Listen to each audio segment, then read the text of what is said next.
Bienvenue dans le parcours audio de la pensée du jour du Top Chrétien. Nous vous invitons à vous installer confortablement et à prendre un temps de pause avec Dieu.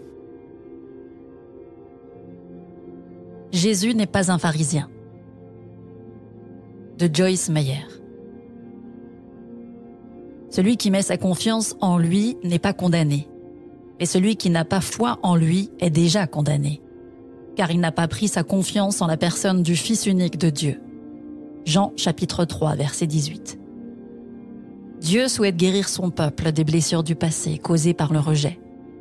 Il veut que vous sachiez qu'il ne vous rejettera jamais. Il dit dans Matthieu 11, verset 28, « Venez à moi, vous tous qui êtes fatigués et chargés, et je vous donnerai du repos. » Jésus s'adresse à ceux qui s'efforcent d'être parfaits et qui ensuite se flagellent avec des sentiments de culpabilité quand ils échouent. Il parlait à ceux qui essayent de vivre sous la loi des pharisiens. Il fallait en faire beaucoup pour plaire à un pharisien. Ils existent encore aujourd'hui. Je suis sûre que vous en connaissez au moins un qui vous communique ce type de message. Je vous accepterai si vous vous comportez parfaitement et si vous m'êtes agréable. Et je vous rejetterai et ne vous accorderai pas mon amour si vous ne le faites pas. Jésus n'est pas un pharisien. Il dit dans Jean chapitre 3, verset 18, que celui qui croit en lui ne sera jamais rejeté.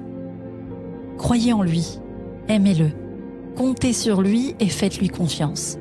Ensuite, vous pourrez entrer dans la joie de la vie abondante qu'il vous offre.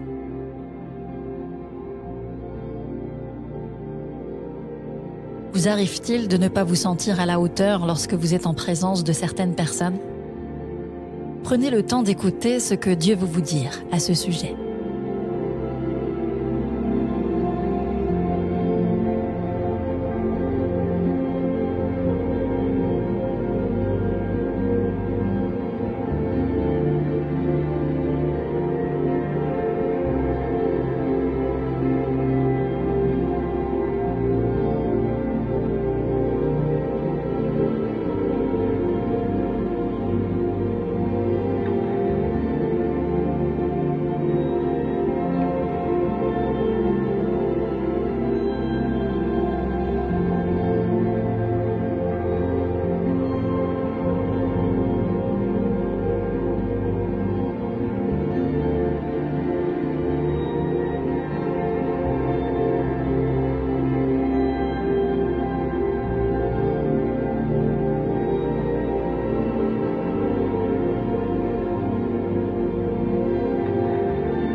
Prier, c'est simple. Parlez à Dieu comme avec un ami proche qui peut tout entendre. Voici un exemple de prière.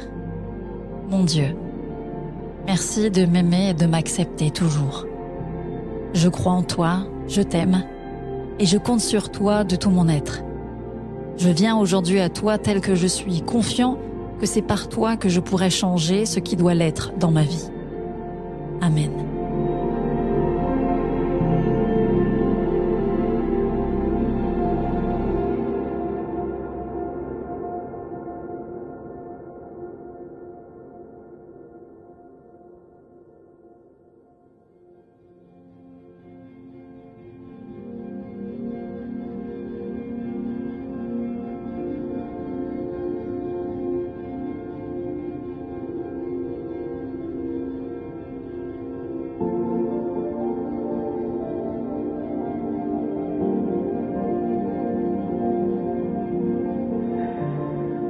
Rendre grâce au Seigneur, c'est connaître sa bonté dans nos vies. Quelle bénédiction pouvez-vous lui attribuer en ce jour? Son amour pour vous ne dépend pas de vos performances. Il ne vous rejette pas et ne vous rejettera jamais, même lorsqu'il vous arrive de chuter. Alors louez-le.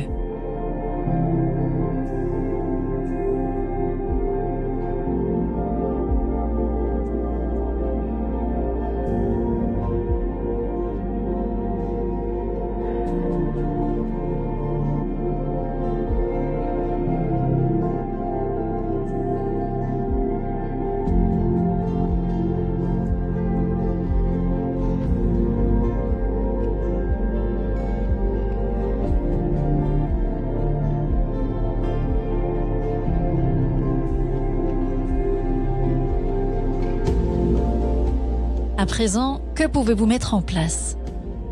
Si vous êtes de ceux qu'on condamne, remplacez chaque pensée de culpabilité par une vérité biblique sur l'amour de Dieu, comme celle de Jean, chapitre 3, verset 18, ou Romains, chapitre 8, verset 1. Si vous êtes de ceux qui condamnent les autres, votre mission sera de ressembler à Jésus.